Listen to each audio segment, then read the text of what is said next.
सोचो कैसे लड़ा होगा वह इंसान जिसको हराने के लिए आज भी उसकी मूर्तियां तोड़ी जाती हैं। इस देश में इंसानों को गुलाम बनाने वाले बहुत से सम्राट पैदा हुए, लेकिन गुलामों को इंसान बनाने वाला भारत में एकमात्र सम्राट पैदा हुआ, वह है बाबा साहब भीमराव अंबेडकर। सोच के रूह कांप जाती है कि इस देश में पानी पीने के लिए भी दलितों को आंदोलन करना पड़ा था। हम उसी देश की बात कर रहे हैं जिसको हम प्यार से कहते हैं सारे जहां से अच्छा हिंदुस्तान हमारा, जहां पर गांधी जी द्वारा नमक कानून तोड़ने पर इतिहास में शिक्षक द्वारा बच्चों को पढ़ाया जाता है, लेकिन किसी भी शिक्षक द्वारा ये नहीं पढ़ाया जाता कि दलितों को पानी पीने के लिए भी आंदोलन करना पड़ा था। बाबा साहब भीमराव अंबेडकर का जन्म 14 अप्रैल 1891 में महाराष्ट्र के रत्नागिरी में हुआ था। बाबा साहब अपने माता पिता के 14वीं संतान थे। जब बाबा साहब 2 साल के थे तो इनकी मां भीमाबाई का देहांत हो गया। इतनी कम उम्र में मां का चले जाना बाबा साहब को बहुत ही ज्यादा प्रभावित करता है। इनके पिताजी रामजी सकपाल बाबा साहब को लेकर रत्नागिरी से सतारा चले आते हैं। बाबा साहब को पढ़ने में रुचि है, वो पढ़ना चाहते हैं, लेकिन दुर्भाग्य की बात तो यह है कि कोई भी स्कूल उनको एडमिशन नहीं देना चाहता, क्योंकि बाबा साहब अछूत हैं। क्योंकि बाबा साहब के पिताजी उस सेना में सूबेदार थे, तो किसी भी तरह करके स्कूल में एडमिशन करवाते हैं, लेकिन शर्त यह होती है कि वह बिछाने के लिए अपना टाट खुद लाएगा, वह ब्लैक बोर्ड को नहीं छुएगा, वो क्लास के बच्चों से 10 फीट की दूरी पर बैठेगा, वह क्लास के बच्चों के साथ नहीं खेलेगा और खुद मटके का पानी नहीं पिएगा। मटके के पानी के लिए एक चपरासी होता था जो ऊपर से पानी पिलाता था। अब बाबा साहब पानी उसको पीते थे। दुर्भाग्य की बात तो यह है कि एक दिन चपरासी नहीं आता है। अब बाबा साहब की प्यास चरम सीमा पर होती है। वो रास्ते में जाते हुए कुएं से पानी पी लेते हैं और उच्च वर्ग के लोग उनको इतना मारते हैं कि छोटा सा भीमा दहल जाता है। एक बार बाबा साहब उनके भाई बैलगाड़ी से कहीं जा रहे होते हैं। अब बैलगाड़ी वालों को यह नहीं पता होता है कि दलित है। जब रास्ते में यह बात का पता चलता है कि दोनों दलित हैं, उतरकर जोर से डांटता है, कहता है तुम मुझे भ्रष्ट कर दिया तुमने, अब मैं तुमको आगे नहीं ले जाऊंगा।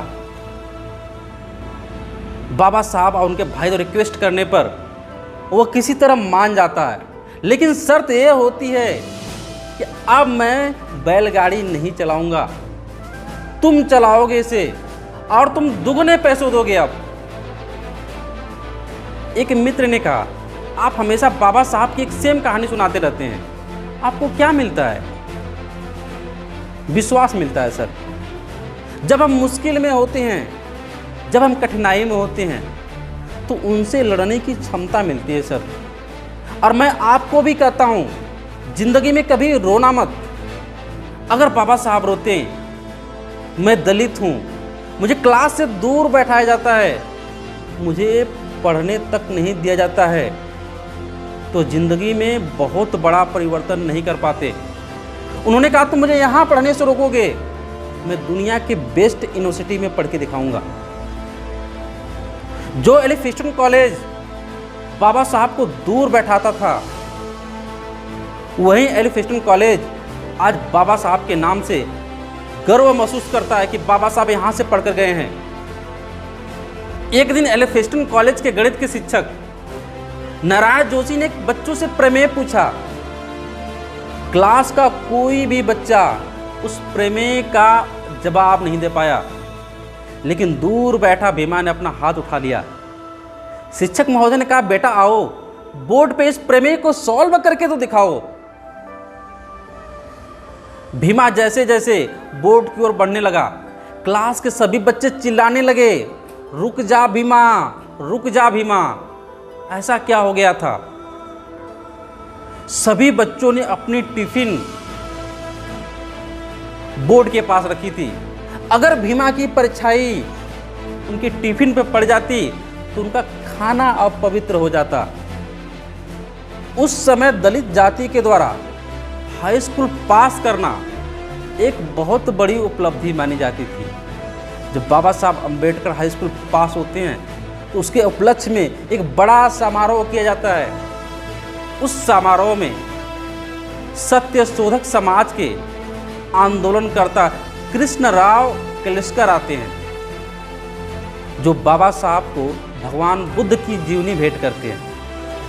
यही कृष्णराव केलेस्कर बाबा साहब को सयाजी गायकवाड़ के पास ले जाते हैं। सयाजी गायकवाड़ बाबा साहब को स्कॉलरशिप देते हैं। अब बाबा साहब स्कॉलरशिप लेकर विदेश निकल जाते हैं पढ़ाई करने के लिए। बाबा साहब Ambedkar London school of economics से पीएचडी करते हैं और पीएचडी करने वाले इकोनॉमिक्स में भारत के पहले व्यक्ति बन जाते हैं, जिनकी thesis the problem of rupees के आधार पे भारत की रिजर्व बैंक ऑफ इंडिया की स्थापना होती है। वह कुशल अर्थशास्त्री थे, वह कुशल राजनेता थे, वह कुशल वकील थे, वह कुशल समाज सुधारक थे। महिलाओं को स्थिति सुधारने के लिए बाबा साहब हिंदू कोड बिल लाते हैं, जिसमें जितना अधिकार एक लड़का का होगा अपने माता पिता के संपत्ति पर, उतना ही अधिकार एक लड़की को भी होगा। जिस तरह लड़का किसी भी कॉलेज संस्था हर जगह पढ़ सकता है, उसी तरह लड़कियां भी पढ़ सकती हैं। जितना अधिकार लड़कों को होगा उतना अधिकार लड़कियों को होगा। अब बाबा साहब ने कहा था कि मैं किसी भी समाज की प्रगति उस समाज के महिलाओं से मापता हूं। अगर उस समाज की महिलाएं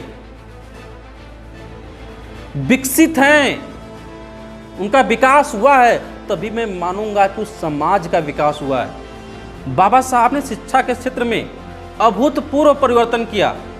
वर्तमान में बाबा साहब के नाम से 15 यूनिवर्सिटी भारत में हैं और हजारों से ज़्यादा उच्च शिक्षण संस्थान बाबा साहब के नाम से है। बाबा साहब ने कहा था, शिक्षा वह शेरनी का दूध है, जो भी पिएगा इसे दहाड़ेगा। जब संविधान बन रहा था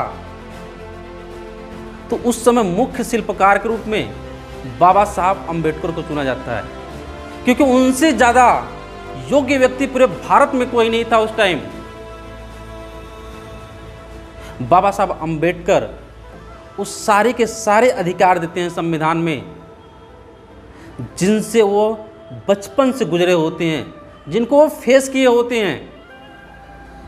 वो अस्पृश्यता को हटा देते हैं संविधान में, वो छुआछूत को हटा देते हैं, किसी भी जाति के आधार पर भेदभाव नहीं होगा, इसको भी हटा देते। वो सारे के सारे अधिकार को वरीयता देते हैं, जो एक मानव को मानव होने का वरीयता देता है। जब भारत आज़ाद हो जाता है तो कैबिनेट की लिस्ट लेकर पंडित नेहरू गांधी जी के पास जाते हैं। गांधी जी लिस्ट देखते हैं, कहते हैं इसमें अंबेडकर जी का नाम तो नहीं है, और आपको पता नहीं है शायद कि अंबेडकर से ज़्यादा कानून का ज्ञाता भारत में कोई नहीं है। तब जाके नेहरू ने अंबेडकर जी को कानून मंत्री बनाया। बाबा साहब को किताबें पढ़ने का बहुत शौक था। जब बाबा साहब की मृत्यु होती है उस समय उनके घर में 35,000 पुस्तकें होती हैं। 35,000 पुस्तकें जो भारत के किसी भी पुस्तकालय में उस टाइम नहीं थी। जब बाबा साहब अंबेडकर मर रहे होते हैं, लोग रो रहे होते हैं। उन्होंने कहा, आप रो क्यों रहे हैं? जब तक इस देश का संविधान जिंदा है तब तक मैं जिंदा हूं। बस आप इस संविधान को नहीं मरने देना, क्योंकि जैसे ही संविधान मरा आपके अधिकार मर जाएंगे।